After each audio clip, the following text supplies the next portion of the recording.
I have no additions to the agenda, so I'll call for a motion to adopt. Councillor Creed so moves. Any discussion on the motion to adopt? Seeing none, I'll call that question. All in favor? The agenda is adopted. Delegations, we have a delegation, actually in the form of a delegation, a public hearing, which let's see, we've had first reading on the motion to rescind, and so we'll be having a public hearing at 6 o'clock. At 6:15, we'll go in camera with a land sale presentation. So I'll call for a motion to adopt the minutes of the November 13 meeting. Councillor Edmonds so moves. Any discussion on the motion to adopt the minutes for November 13? Seeing none, I'll call that question. All in favor? Motion carried. Minutes are officially adopted.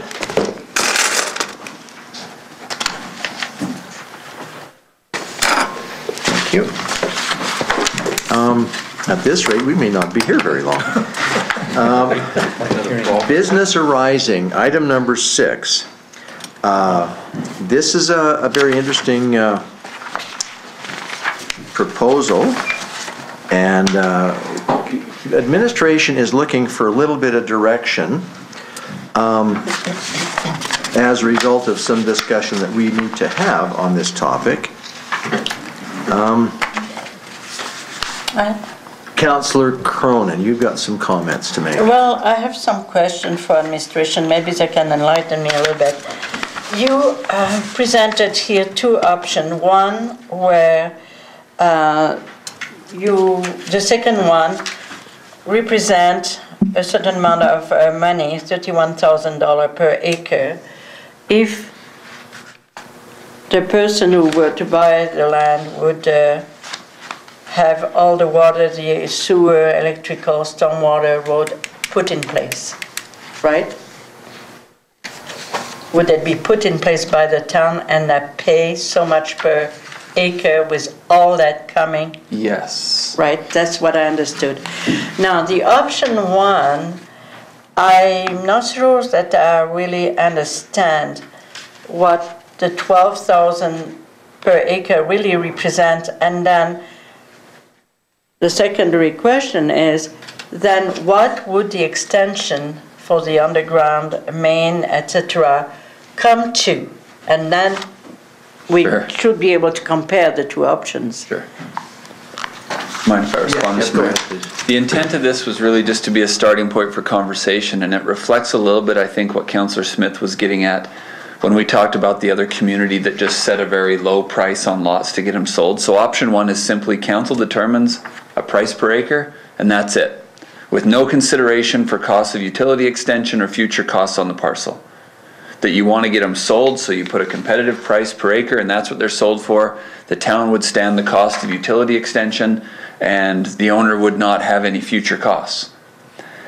Option 2 was put in to give a contrast, saying maybe the price for the land is nominal or nothing, and the charge for per acre is simply the charge of extending all the utilities to the parcel. The utilities including water, sewer, storm, and road, and electrical. So we look at the cost of those extensions divided up per acre, and that's simply the cost per acre for that land. So you really take nothing for the land per se, but we get reimbursed for all the costs of extension. They come up with a very different dollar. The $12,000 came from what council has determined is rough fair market value per acre for that land. We've had some recent sales and historic sales that reflected that amount, but those were by and large raw pieces, and the utilities came later. So it's just 2 ways to look at it. I'm not necessarily condoning one way or another. I just wanted to put some options out there. If council wants to be very aggressive in some type of incentive, maybe just a low per acre, it might be something to consider. However, we'll obviously go in the hole a little bit on utility extension. Okay. Councillor Dahl? When you say water extension, $100,000, is that for 100 feet, a mile, or what? What's budgeted this year goes essentially from Travis Harris's shop, which would be 2nd Avenue, all the way to the western boundary of town. This is 12th Street. No, all the way to Baird's property in the county. Yeah, is where it would go. Now, we had planned on doing the water and sewer this year. Right. So those are the numbers we had plugged in. I should say the numbers in option 2 are by and large hypothetical. To illustrate the point, Associated Engineering, and I'd hoped to have it today, but I didn't get it. Associated Engineering is working out the actual costs for extension of all utilities, including storm, in that area. Okay. Councillor Kronen? Okay, now, if we go back to option 1, we sell the land, $12,000 is raw land. Now, how much would that cost the town then to put all the extensions if all what we were selling the land for is at the same price? Is at the $31,000? So in other words, we would take the differential as the incentive for the town to have those lots sold. Yeah, the theory behind this one is that you wouldn't be charging for utilities in the future. You'd be picking a set price per acre. Maybe it's $25,000. I don't know. I just grabbed 12 because that's what we sold it for in the past. And that's the incentive. All costs for utilities are borne by the town, if that's the way you want it to go. Well, that's what I'm trying to say, but I'm trying to understand what would that cost be? Well, would that be what is represented in option? Yeah, basically. 2. In other words, you would really subsidize about $19,000 at this point in order to attract people to develop some kind of business in that area. Okay, so one is a subsidized option, the other one is a true cost option. It's a break-even option, essentially. Okay, thanks. Now, one of the things that we don't know, municipality by municipality, depending on the municipality, some have been on the far extreme of total cost recovery. Some have been on the opposite extreme of subsidizing. And so municipality X or Y or Z may have decided, listen, we want to aggressively pursue industrial/commercial development. And so we're going to go and invest in the infrastructure as pretty much laid out here and take a little bit of risk as to when folks are going to come buy the land, bring in the businesses that will generate the taxes. So any municipality could be on either extreme. So we kind of have to decide what our tolerance is, our budget tolerance, when we make decisions on where we want to go with this.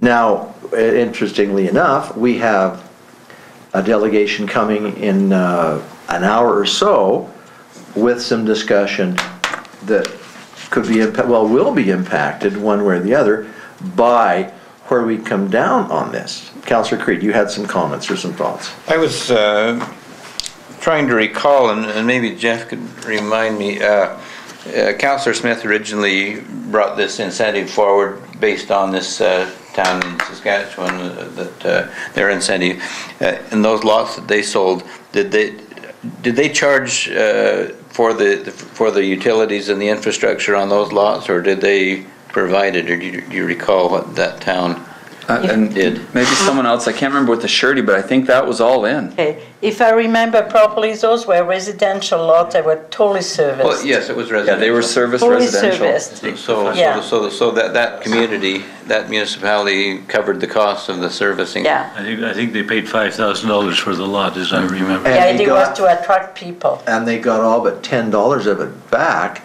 when they met conditions for development. Once they're built. Occupancy permit issued or whatever. The thing to understand though, when we look at that is, and there was no mention, so I'm guessing there were no developers involved in developing, or the municipality would have been hard pressed to do what they did. Okay. But it certainly appears that it worked. So this is very similar to what Nobleford's been doing, developing phases and then selling them relatively cheap. But they don't provide a lot of services there as far as actual town services. This is kind of a catch-22 for us. We drop $500,000 in here and hope that we get people to come and develop, or Or do we wait and then if there's, the services aren't there, they won't develop, or we develop and 20 years from later, it's still sitting there raw land with all those nice Yeah. sewers out there. But- It's kind of a catch up on us here. Councillor. I also see some other points that we need to consider, because if we let the land go at very low value in order to attract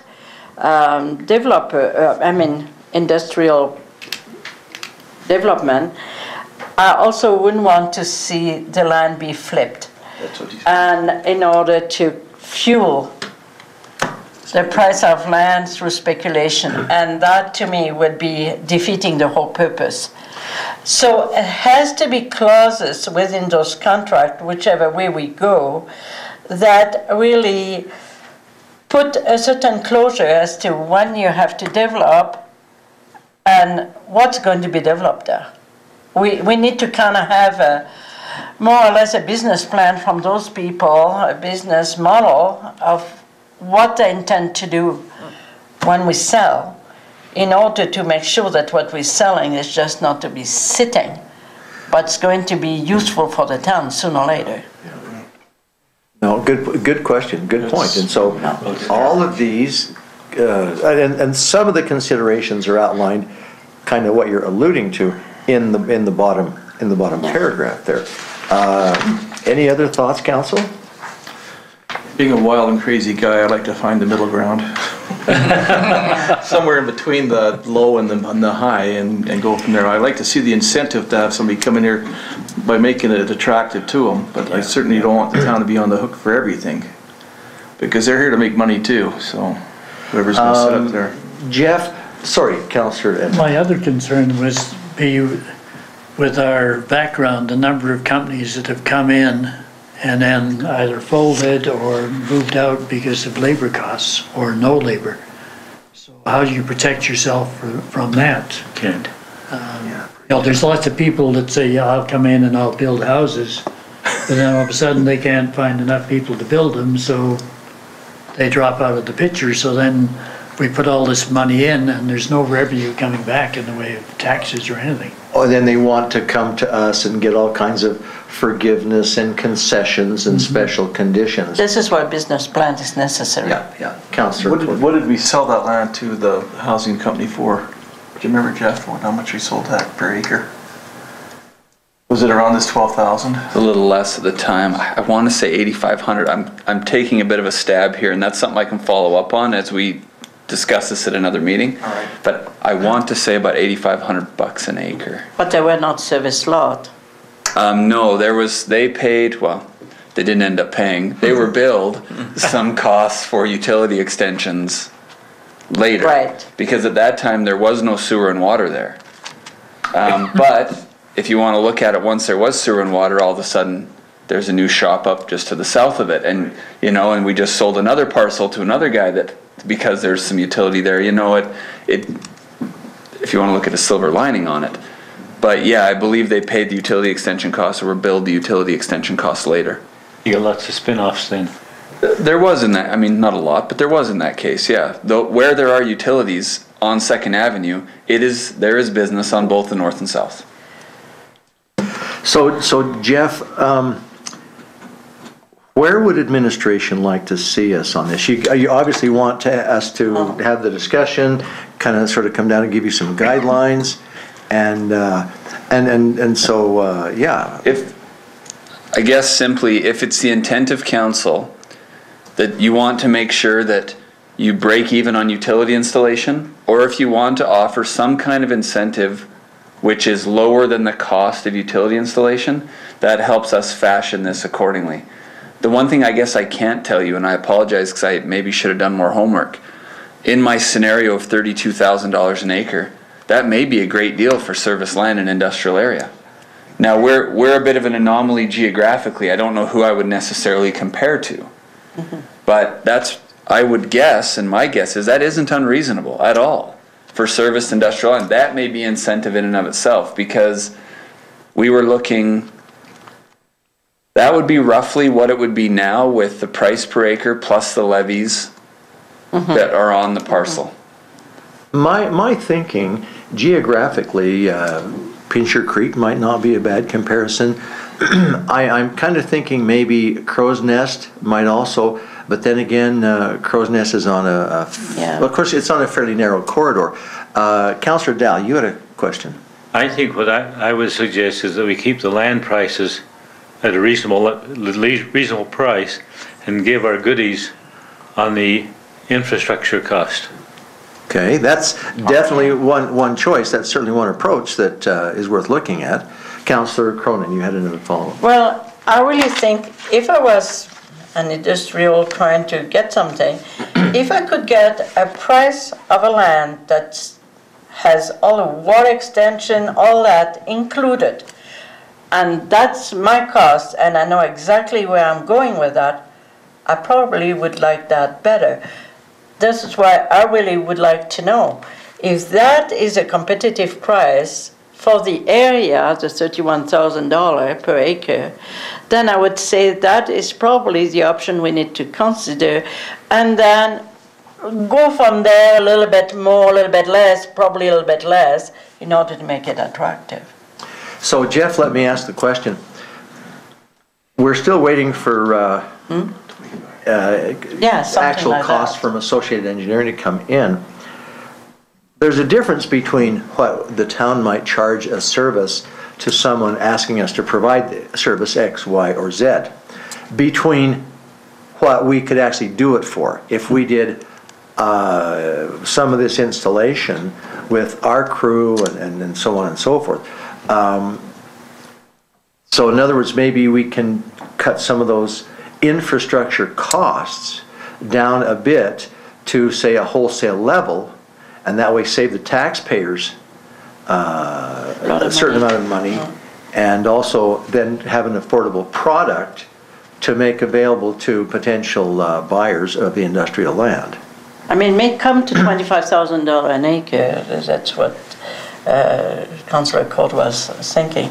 And I think we're probably not far from the real ballpark here. And I've taken some real liberties here with the costs for roads and storm. I threw a number out just to get a presentation here, but yeah. So maybe, Council, maybe here's what we do with this, Jeff. You did say that you were hoping to see some better numbers for tonight, and you might have them as soon as tomorrow or Thursday.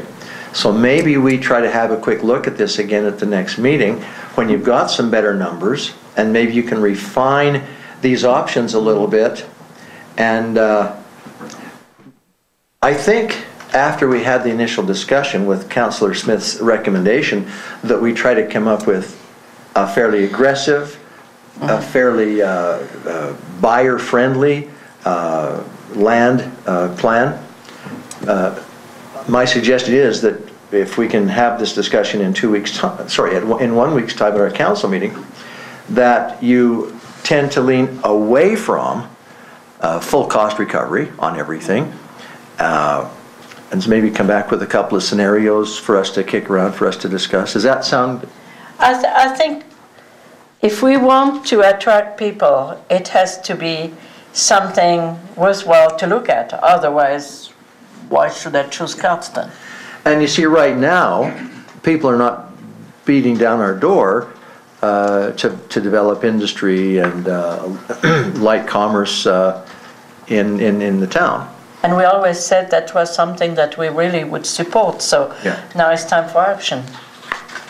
Now, having said that, we're going to have to put our feet to the fire here pretty quick, because we're going to see a proposal in this delegation coming in about 45 minutes to discuss that with us. Okay, so anything else that you'd like to bring into this discussion, Council? Seeing nothing, we'll move on then. We've got 3 or 4 decisions that we need to make. Item number 7. You've all had a chance to go through this situation where the guardrail was struck by a vehicle. I was quite interested to find out that no, the owner of the said vehicle did not approach the town and say, yes, it was me, I did it. With some good investigative work, our bylaw officer tracked down the truck, and it was actually brought to the forefront by our bylaw officer. So because somebody phoned. Yeah. So anyway, yeah, with the description of the truck, yes, thank you very much. So, council, let's weigh in here. What are your thoughts? Jeff has a little bit of information. Maybe, Jeff, let's open by you giving us the actual facts from the last contact, or at least before it was going to collection, if you will. Tell us a little bit about that. And I'm just trying to find boy, there's a lot of sheets on this in here.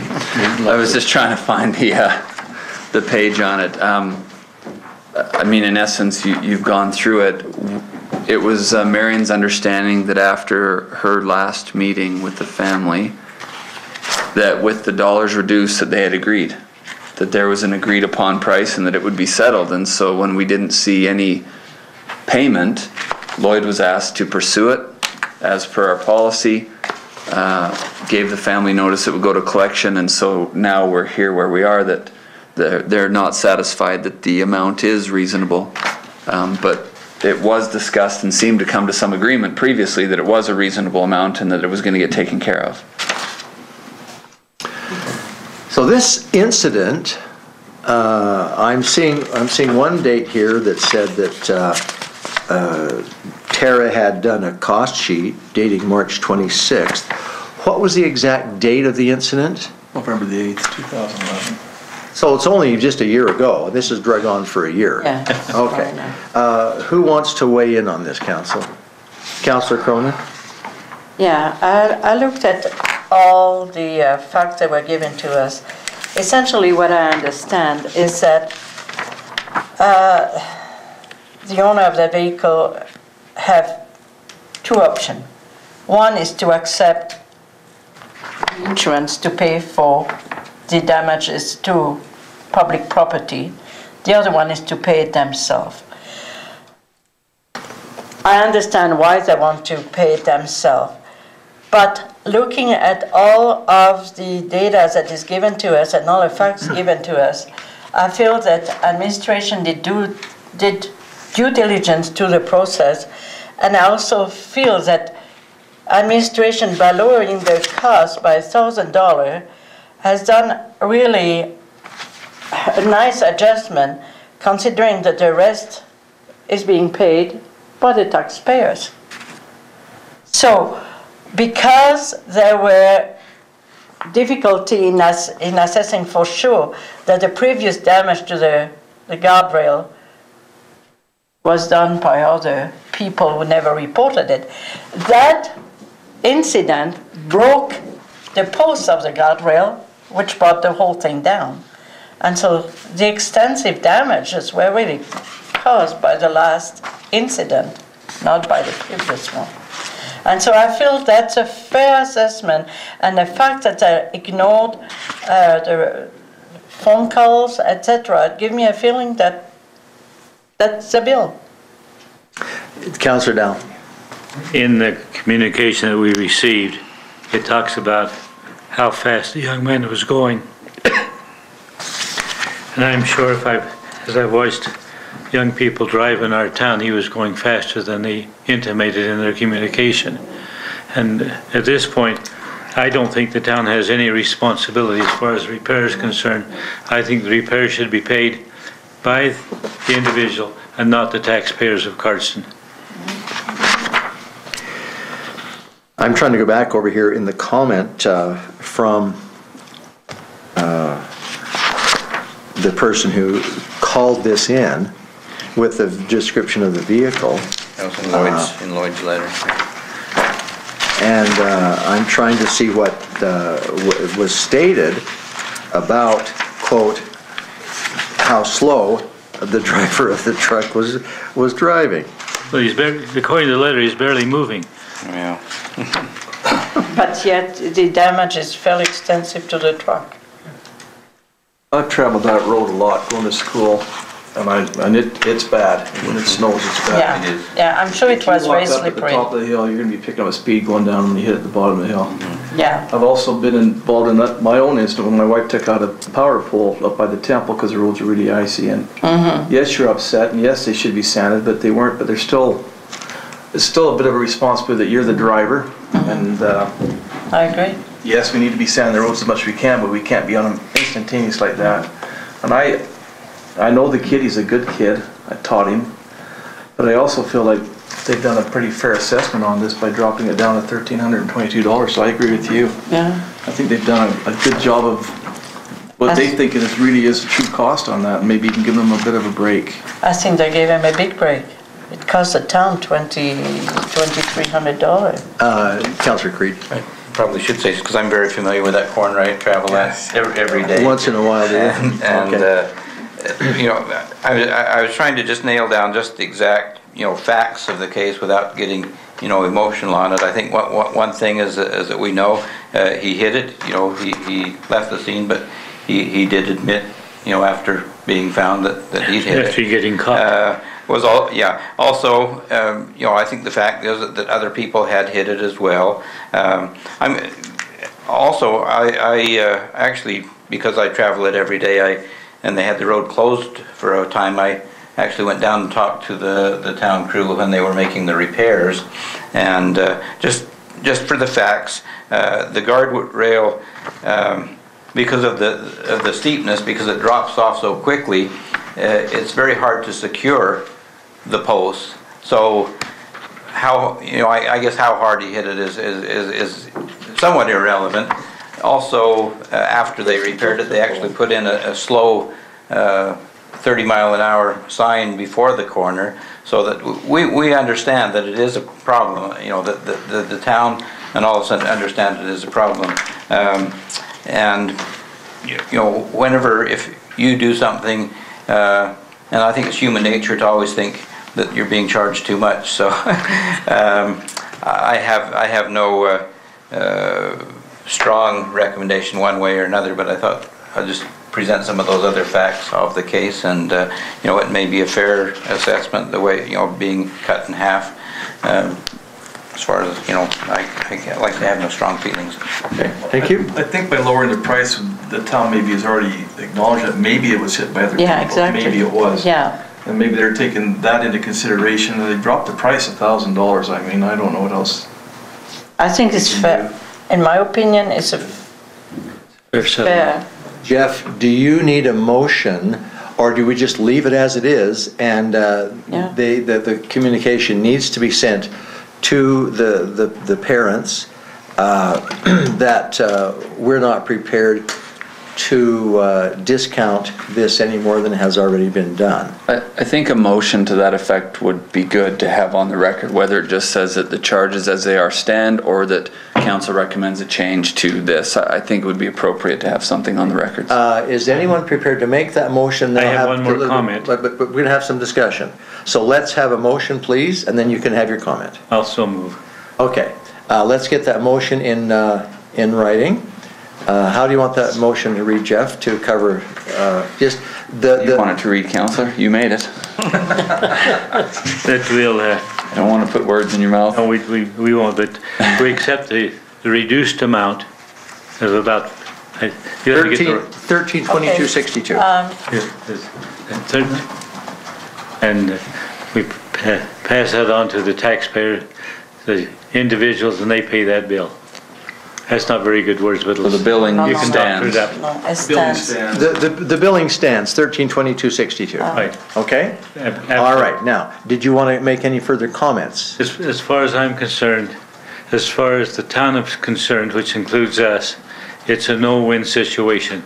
Whatever we decide, we're not going to win. Well, it has. Okay. So, Councillor Kronen. My question to add to that amount, maybe someone can tell me, is the 1,322.62 the amount as of November 19, 2012, or is it with the interest or without the interest? What is the actual figure Sarah, correct today? me if I'm wrong here, but the 1322.62 includes no penalties. That was the original bill in March. So, in other words, we would accept the amount to be paid as given in March 2012 with no penalty and no... The for their amount, costs. the amount right now It's is 1,400 something. $1,403.99. That's what I thought. So there, Councillor, I was just going to ask about the penalties. okay, but what we should do is, if I'm not mistaken, and maybe we want to have a friendly amendment, is specify the 132262 as per the motion would stand, and if not paid within 30 days, penalties would then begin to be imposed. Retroactively. Well, let's just, Councillor Creed, what do you think? Yeah, I was actually going to make that friendly amendment, that we, I think we're in agreement there that we should charge the amount, since it was a disputed claim, which we won't charge penalties Right. if it's paid in a reasonable Within 30 time. days. Within 30 days, yeah. 30 days. So can you accept that friendly amendment, I can accept that a that. 30-day condition be put on it? Please, that's fine. Okay, Yeah. any further comments? I will call the question. We're all clear on the motion then? The 132262 stands as long as it's paid within 30 days, at which time, if it's not paid, then the penalties will begin as per the schedule. To accrue. To accrue as per, okay. I'll call that question. All in favor? That motion carries. Thank you very much. Now, 7B, our transfer station operator, Rita Scotter, will retire. Jeff, is that going to be effective the end of the year? Yeah. No. Okay. So the purpose of it on the agenda tonight is we need to move forward with advertising this position, and we also need to be clear, do we have any conditions that we want to change in that job description and so forth. Now, let me just add that at one point, there was some discussion, and I don't know where the discussion was coming from, maybe from this council, that we would try to have the Solid Waste Authority, because I mean, we give a requisition, but maybe the Solid Waste Authority would do the hiring and take on that supervision.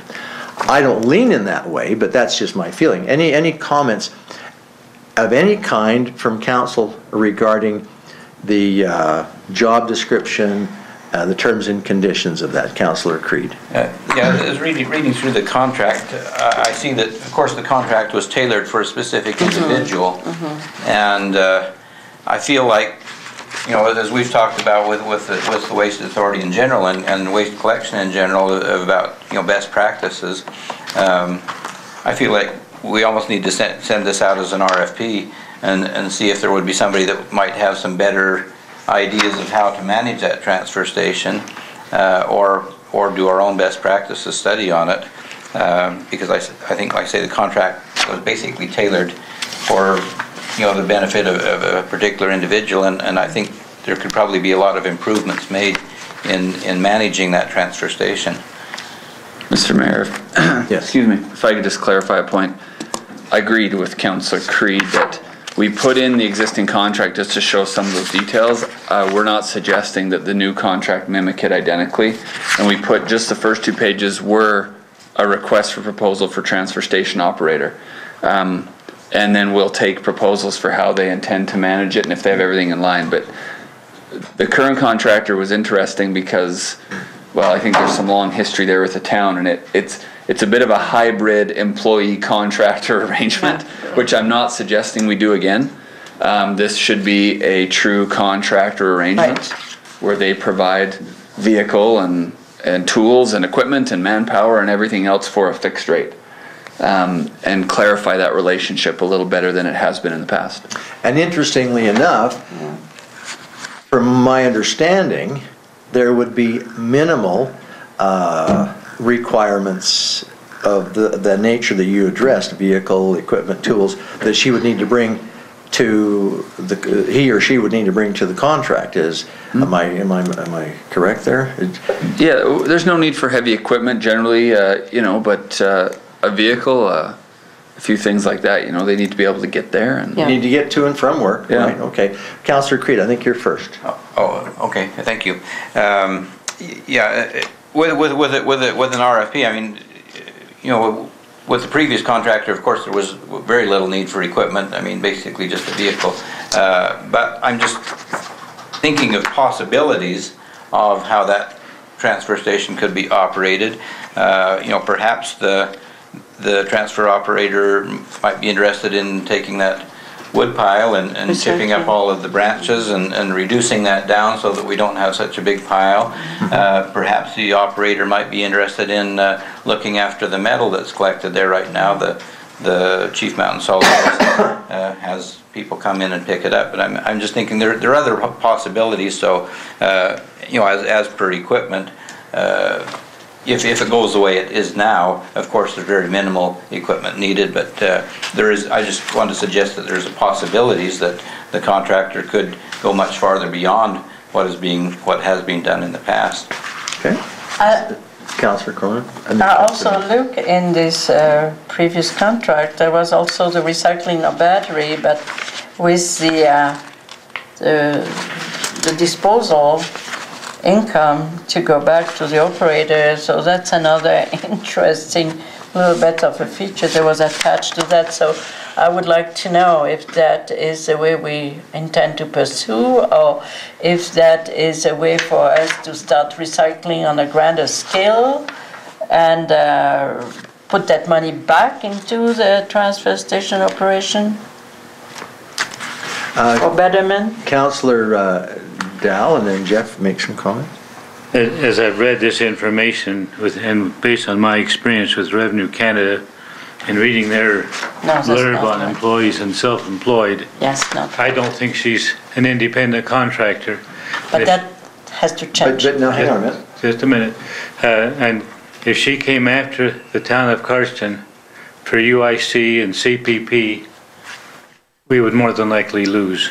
But remember, we've already acknowledged the fact that we need to clean that up. We've already acknowledged that. We're on the thin edge of we're on the thin ice as far as that contract is concerned. Yeah, well, and that's why this needs to be redone in many aspects. And in all honesty, as has been mentioned, we need to redo this significantly. We need to have a lot of this taken care of. And as has been mentioned, maybe we go to a best practice from the perspective of this operator contract. But yes, it needs to be done in a way that there's clear arm's length, that it is an independent contractor and not a quasi employee, so to speak. Would we have an employee? I don't think we want to have an employee. No, it Why would not? Well, I don't think we want to have an employee. I think we want an independent contractor. Mayor Schow, you were talking about possibly having the Waste Authority management look into hiring that person on our behalf. Has that been done by that authority? I do not know. For other municipalities? I don't think so. Councillor Creed is saying no. It has not. No, there's no. The Chief Mountain Solid Waste Authority hasn't touched the transfer station operators at all. They've all been hired by the individual municipalities that operate the transfer station. Okay, so that is something that we just are not interested in, probably because they're not interested in it. And I'm not sure we want to go down that road either. At this point, maybe not. Councillor Edmonds? So would the independent operator have to operate within the guidelines of the authority? Yeah. Or are they at liberty to start doing more recycling? Like what's happening to Payne right now, people put it in the garbage bag and throw it in the garbage. Where theoretically, it should never get into the garbage. Well, according to the regulations, it's not supposed to be there. But I would like to see something like that put into effect. I see a contract somewhat similar to our garbage collector, to Darcy's contract. He's an independent contractor, right? Yeah. So something along that scale of what I'd like to see. Okay, so there's been, Jeff, go ahead. Just to address a couple of the councillors' comments, with Councillor Creed, if I'm hearing correctly, and I think there's some merit to this as we look at within this request for proposal, maybe there is a base bid, but then also some opportunity to give costs for enhancements to how it's currently operating, and we can assess those on a case-by-case basis, that someone may be able to offer enhanced recycling and this is the cost for it. and somebody may be able to offer, you know, some enhanced features, chipping, or whatever that might be, right? And we'd ask for those ideas to be part of the proposal. I think that'd be very easy to ask for within that contract. To Councillor Dahl's point, yes, we're very aware of the difference between the contractor and the employee, and the reason in this case that we feel the contractor is better is, at the end of the day, we don't really care if it's Joe, Jane, or Jim out there working it. We're going to pay somebody to hire whoever they need to have it open on the right dates and the right time. But if it's an employee, they're under our hours, under our supervision, and it has to be that person there every day. And we don't necessarily care who it is, provided that the contractor is making sure the service is being offered. When do you want that? When we want it, absolutely. But they are willing, a contractor has the ability to take on other work, Subcontract. and do other things, and can have whoever fill in for them should they need to be gone or illness or whoever, and it's a little more interchangeable. So very aware of the intricacies there, and I know this contract has been very ambiguous, and so that needs to be cleaned up. So clearly, we need to clean up the contract. So do we want to clean up the contract and then ask for bids? Or do we want to ask the person coming in to make their own proposals? I think that's a process that takes a little while, and we don't have a little while. We don't have We got very long 30 days. If we ran into a situation where we didn't have somebody in there by January 1st, we'd have to find some guys of our staff to go out and man it for those hours. Okay. You know, we'd have to do that. So are you requesting, from administration point of view, do you want to see a motion from council to do a best practices? Or do you just want to take this and clean it up and bring it back to us saying 7 days is not enough time? We may not have this till the first of the year. Well, I think we can tweak this. Well, I guess I have to have the agenda to you by Friday. But yeah, this could probably be tweaked to a point ready to go by next council meeting. 7 days. If it's the intention of council that, you know, there's nothing dramatic that you want to see changed. No. But yes, we'll look at see if we can get some proposals to enhance the services that are currently offered and what those costs would be. That's just semantics within the proposal. I think we can deal with that quite quickly. So council, are you content then that we ask administration to come back to us in 7 days with an updated, cleaned up, less ambiguous or unambiguous document for hiring of the the transfer station operator? Yeah. Is that good? Okay, you good with that, Jeff? Yep. Okay. Next item is, it's there for our attention, the council self-evaluation checklist. Please do that, because if there's anything that needs to appear on the strategic planning session that we'll have in the new year, those suggestions may appear on the strategic planning session. Okay, so let's go to the request for donation.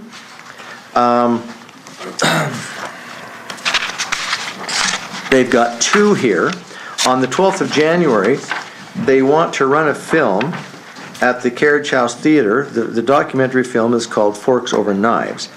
They're asking, and it's a no fee charge. They're asking for $100 donation to rent the theatre. Councillor Court. The Carriage House Theatre is a non-profit organization. I'm not quite sure why they're not approaching the Carriage House Theatre to waive the fee. Okay, Councillor Kronen.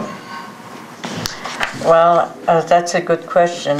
I was looking at it from a different point of view and thinking maybe the second request, I know it's a rental of $500 for the silk purse, and they're looking for supplement costs for the recognition night.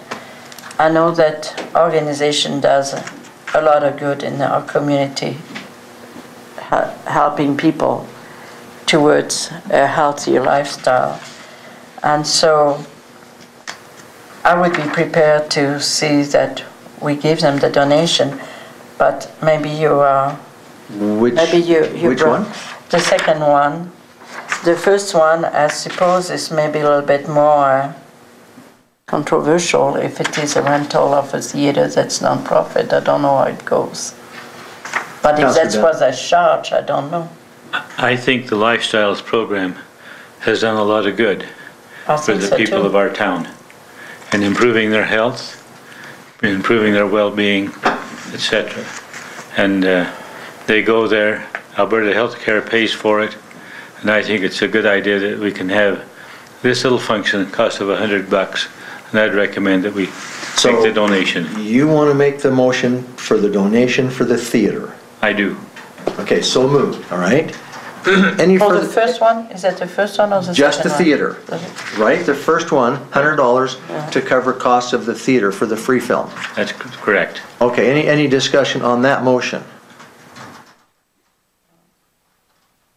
I've got some different feelings on the next one, quite frankly. But we're just going to deal with the first one. No, the second one. Any, so I see no further comments on the motion for the first request. For the showing of the movie. It will be free to the public. In my mind, this is probably a little different than when Atco Gas came to us and wanted to hold their centennial celebration and recognition of Atco Gas's role in the province here, and we didn't, but again, that's a for-profit enterprise, Atco Gas, and so we didn't do that. Then there's been some others that we've not participated in. So the motion then before us is to waive, or to donate $100 for the theater to show the movie. Okay, free to the public. All right. Any further discussion on that motion? I will call that question. All in favor? Opposed? Okay, you got that? Okay. The next one has to do with having their recognition. That carried, by the way. That carried. I'm sorry. The next one has to do with the sort of the celebration recognition at the Silk Purse. Now, we need some discussion on that one. Councillor Creed. Now this one is, the first one was available to all the public, right? This one is not. This one is not. This one is to, this was like, we got invited to the dinner last year, didn't we? Exactly And, right. yeah, and so that's the same event as what they had last year, the dinner, which was. They had quinoa and they had a few other interesting things Okay. on the menu. Any discussion on this request? So. Now, if there's not a motion, that's tantamount to denying the request, okay? And I'm not seeing a motion. No, this is. Councillor Creed? This is more of a private event, and they do a lot of good. I'd be willing to give them a personal donation, but I won't ask the taxpayers to. Yeah. I am not, unless if any member of council is prepared to make the motion, either way, the chair will recognize the motion, have the discussion, and then call the vote. I'm not seeing any request for that. So that one basically is not going to be approved by council because no one has made the motion. Okay, we're going through into the committee and other reports. For your attention is the town council motion list. There it's for your scrutiny and your examination. Now, let's get through as many committee reports, and in all honesty, let's do justice to these committees, because our attendance at these committee meetings is critical. We don't want to in any way minimize or trivialize the importance of any of these committees. And we had some commenting about this a month ago, that it's important that we attend all of our committee assignments. It doesn't cast us in a good light if we don't, okay? So Ag Society? I'm not on that anymore. No, you're not. That was That's Councillor Smith, okay. But from what he told me, the meeting was not in session that day because of the weather. Okay. Airport?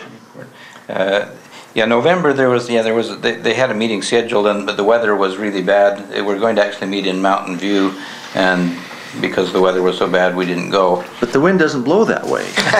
Funny. Yeah. But anyway, I just called Doug Murray and talked to him personally. He does a lot of work out there. I get the feeling that we get a lot of volunteer work done out at the airport. I think Doug thinks it's a very cost-effective proposal for the town, because we don't put a lot into it, and we get a lot of benefit from it. Although we did discuss that it would be nice if the county would contribute something to the airport as well. So touche. I hear you on that one. Thank you. South Grove. South Grove, we have a meeting December the 3rd, and we will review procedures and policies that we have updated as a council. Thank you. Thank you. Councillor Creed on Communities in Bloom. In Bloom, okay. Well, they're not doing a lot right now, but there is a little money left in the town budget, and I talked to Carol today, and she's going to let me know. And if there's some money, we'll probably use it up by buying some more materials to make some more of the planters for Main Street. Okay. And then we'll try and get those built before spring. Good, thank you. Chief Mountain Solid Waste Authority, we've had a lot of discussion on this. I understand there will be a meeting prior to the social, is that correct? There is a meeting this Friday. Okay. So I will go to the meeting. I'm not going to the social, but I will go to the meeting, and it's in Glenwood. Okay.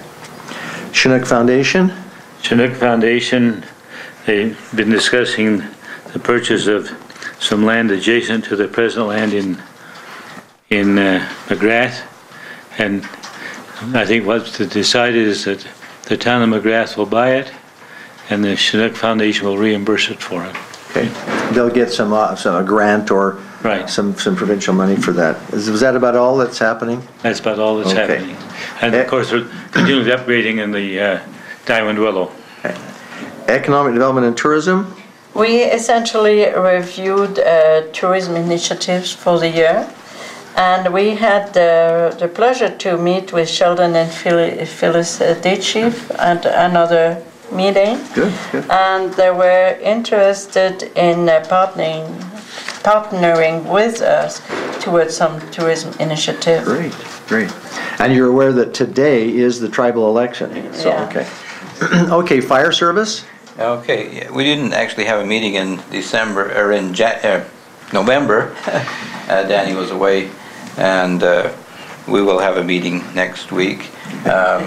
We've had a committee, policy committee working over the last year, and some of the members of the fire department have worked with us to revise the policies, and they're ready to be presented actually to the Mayor Scott, if you don't mind me asking. You're on the committee. Yesterday I had a chance to talk to Danny. He was there at the meeting we had in town, and I made him aware that his requisition was 20% above last year's requisition, and that it would be good before we have the next meeting if he could prioritize what he would see as being important for his department, and to do priority 1, 2, and 3, and give us a chance to see how we can trim some of that money to align our requisition. Excellent. Within a decent percentage. Excellent, thank you. FCSS. We didn't have a meeting in November, everybody was sick, so we canceled it. So talk to me just in about 10 words or less about your new administrator. We haven't had a meeting where she has been there yet. Get to work on that next okay. week. That's right. Handy bus, anything? Oh, anyone want to comment on handy bus? No meeting. The Rotary Club is going to, from their Dine and Dance, going to fund the lift for the new handy bus. They're getting a new one. Okay, Historical Society. They had a meeting and it's getting less and less people. It was even mentioned that maybe they should disband. Ooh dear, that's not good. So, we need people desperately. Okay. Otherwise it is going to collapse. They've got some plans for restoration on the building coming up, but we're going to need people to get into position so something happens. Have you sent out some sort of an outreach to involve some new folks on that committee? We've been talking to different people and not had too much luck so far. Okay, all right. Intermunicipal Development Plan Committee, that would be myself and Councillor Court. With one of the proposals that's in front of us involving Mr. Zemp visiting to council last week and again next week, sorry, 2 weeks ago and next week, we may want to have an intermunicipal committee with the county on that one.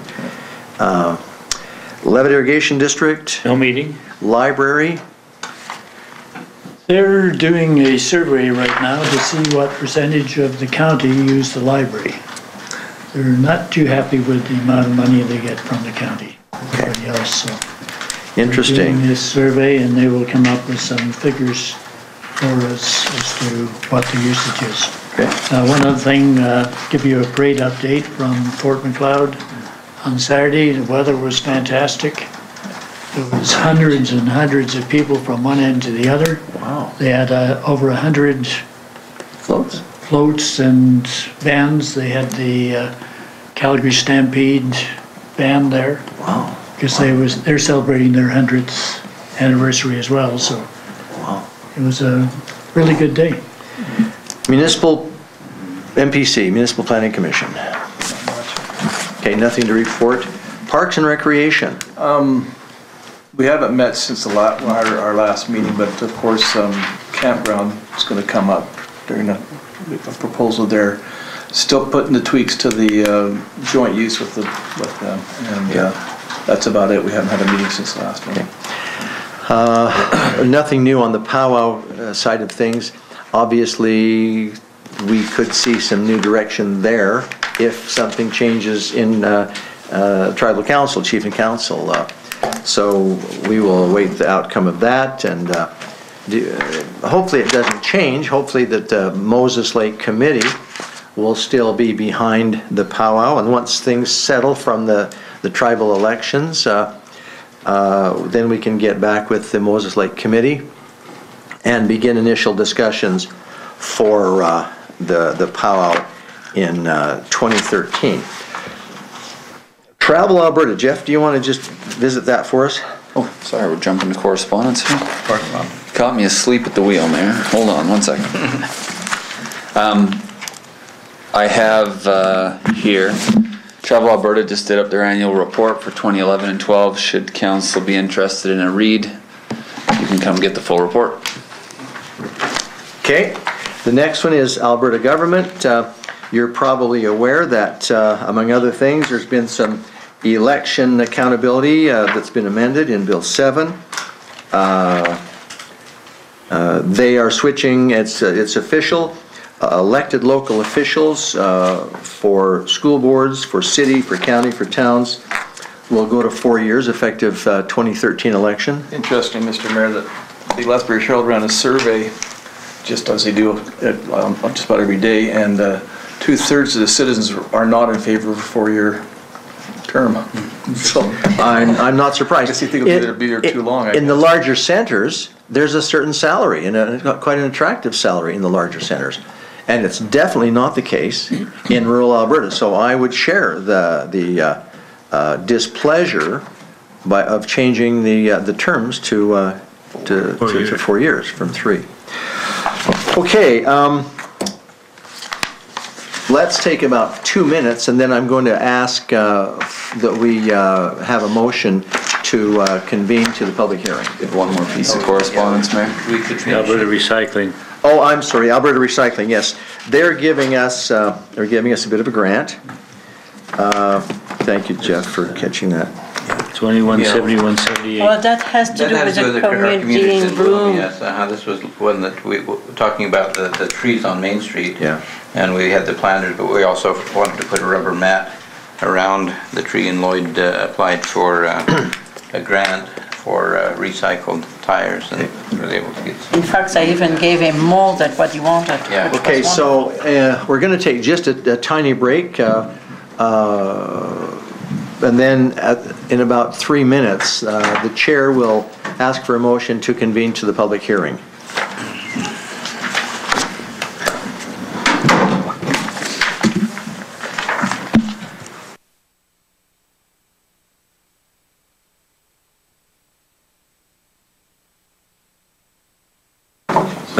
And we're just about right on time for that. Yeah, that actually worked not bad. Sliding about 3 minutes before the public hearing. Good job. You've done good, Jeff. You never know. You never know when you write that up, do you?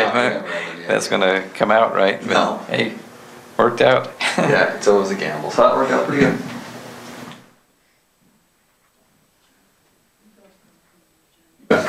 Question is what Yes, perpetual care transfer. we'll be sitting around waiting for the delegation. I can tell you It's here. There's the one for 6:30.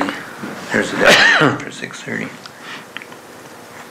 Oh, 6:15. Oh, that might work out, actually. I thought it was 6:30. Yes, I don't think we're going to have a great amount of people here for the, Public hearing, yeah, it's, going by the amount of interest last night. well, you know, if you understand what's happening with it, it's kind of a non-issue in a sense. I mean, it might be when we introduce the new bylaw for it, then it might have some more interest. But this is just basically saying, well, let's back up and I think we've only take a got look at it. we've only got one public here. Yeah. It's and Mrs. Holland. Yeah, she's been a good, faithful attender. We're not going to be flooded with people. But according to Mayor Schow indicated that Welcome, we'd had the Dahl. first reading, but it doesn't look like we have, according to our background. It doesn't show any reading at all. Well, Mayor Schow, it doesn't look like, according to this, that there has been a reading on that bylaw at all. Last minutes. From the, yeah. It's in the minutes. I think we made a motion to bring forth the bylaw, but I don't. No, I thought we did it. No, Yeah, we we had a did. motion to rescind it. We had a motion to bring forth a bylaw to rescind it, I believe. Sorry. Jeff, we have in the minutes 17.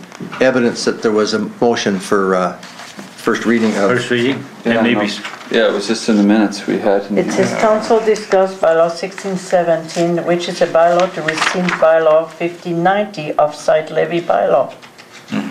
A public hearing is scheduled for the November 27th meeting. The first reading was. Moved by Councillor Edmonds for first reading of bylaw 1617, rescinding bylaw 1590 carried. So we have had first reading. That was on there, so. We have had first reading. It's just not So, indicated. can I have a motion to convene to public hearing, please? Yeah, Councillor Creed, you're right. On this, it wasn't typed in there. Yeah. Yes, but. Councillor Edmonds moves that we convene to public hearing. All in favor? That one carries. So we will convene the public hearing, and we will call Jeff to give us the background and the rationale on the reason we have moved first reading to rescind 1590 and eventually will be replaced by 1617. Sort of. But thank you, Mr. Mayor. I'll explain. 1617. It's just a version. 1617, the only intent, well, let me get through what must be read and then we'll talk. So, bylaw 1617 is a bylaw for the town of Cardston in the province of Alberta for the purposes of rescinding bylaw 1590. Bylaw 1590 is a bylaw to collect an off-site levy and was given third reading on the 22nd of March 2011. Whereas bylaw 1590 provided for the levying of off-site costs attributed to land development, whether as an individual parcel or as subdivided lots, to be collected at the time of subdivision or development, and whereas council deems it's no longer necessary to charge and collect an off-site levy in consistency with those terms as described in bylaw 1590. Therefore, the council of the town of Cardston duly assembled here and enacts as follows: that bylaw 1590 is hereby repealed upon this bylaw coming into effect, and this bylaw shall come into effect upon third reading. Now, the layman's terms.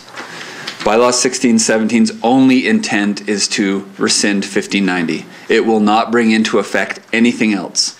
It is simply a rescinding bylaw. So upon third reading, you will have enacted no levies upon the lot or any other encumbrances upon those parcels that were identified in 1590. It is simply to rescind. This is unique, but the reason that we did a rescinding bylaw was that after reviewing 1590, I guess I'll back up one other step. 1590 was developed, the levies were developed consistent with those costs estimated in the infrastructure master plan. The infrastructure master plan was a document done for the town about 5 years ago. It was right when I started, when we received it, when we got the first copy of it. And it outlined a number of projects for expansion. It outlined a number of projects specific to the West Area Plan, inclusive of areas A, B, C, and the industrial area. There's been a number of conversations around Area A, particularly recently, particularly with the stormwater pond. Delegations have been concerned that 1590 contains some levies, and 1607, which has had 2 readings but is not enacted, contained other levies, and that perhaps it should all be together in one levy. So there was 2 criteria that we looked at. One was, are the costs in the infrastructure master plan that established the original levy still relevant, first of all?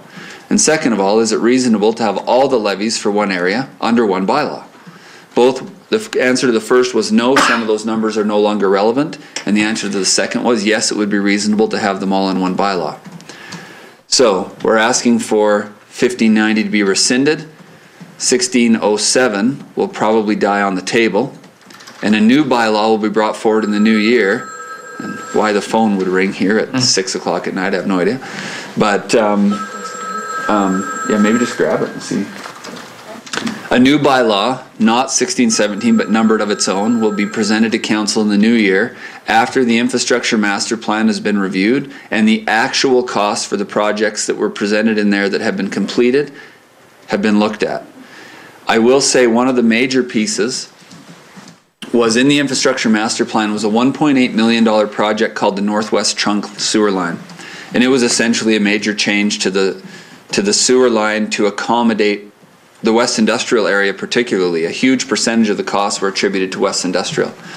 Since we've done the twinning of the line, or at least phase 1, we'll finish with phase 2, that project, as an example, is no longer necessary. It won't be done. And that we can accommodate the increased flows from that area through the projects that have been done. So much of that $1.8 million was attributed to the West Industrial area and areas A, B, and C, and it's not a project that's any longer required, and this project is going to come in at considerably less than $1.8 million. So we wanted to be able to take what we know as more actual costs, which thankfully in this case I believe will be less than what the estimated costs were in the plan, and change the levy to reflect that. And then also we're working with Associated Engineering, as we talked about earlier, on the cost for expansion in the industrial area and some other things like that. So we'll have a better idea of what those costs are actually going to look like. Plus the stormwater pond in 1607 will be included with everything else for those areas in the new bylaw. So that is why we're asking to rescind now without replacement, is the costs associated to particularly West Industrial we don't feel are just, or are justifiable actually at this point. And that's pretty much most of the background I can give you on that. Okay, thank you, Jeff. First of all, for the sake of council and for the record, I misstated. So again, I corrected, I misstated that 1617 will just remove 1590, and then we will eventually come up with a new document that will cover all those bases. So thank you very much, and thank you for giving that very good information, Jeff. And again, I stand corrected. Is there anyone here tonight who wishes to speak to the motion that's had first reading to rescind 1590? Is there anyone here that's here to speak to that? Any comments from council on the motion to rescind 1590? Any further comments by administration? Seeing none, I would like a motion to reconvene to council. Moved by Councillor Kronen, we reconvene to council, thus terminating the public hearing. All in favor of reconvening to council? That motion carries. I would like to call for second reading of 1617. Councillor Court moves second reading of 1617. Discussion on the motion for second reading. Seeing none, I'll call the question. All in favor? I'd like to call a motion for third reading to rescind 1617. Moved by Councillor Creed to rescind 1590. All in favor? By successful third reading and due process, 1590 is rescinded.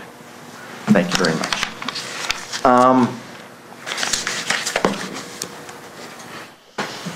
We have a delegation that's supposed to be here. They're here, Mayor. Okay, can I have a motion to go in camera? So moved. Councillor Edmonds moved to go in camera. All in favor of the motion to go in camera? That motion carries. We are in camera. Thank you very much. And as soon as we can adequately clear the gallery, then we will be in camera. Thank you.